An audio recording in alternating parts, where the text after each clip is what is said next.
How to add today's date and time in your spreadsheet. Hello everyone, this is Sabrina here to help you today. So without any further ado, let's get right into the video. So there is a formula for both today's date and time in your Excel.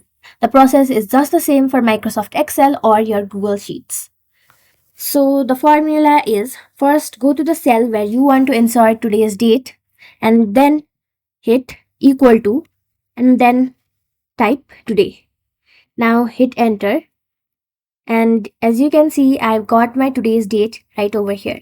Now in order to add today's time, simply type now and then type equal to and then type now.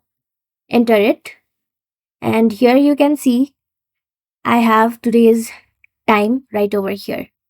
So that's how you do it. Thank you for watching this video. Make sure to like, share and subscribe to our YouTube channel. If you got any question, comment them down and I'll catch you in the next one.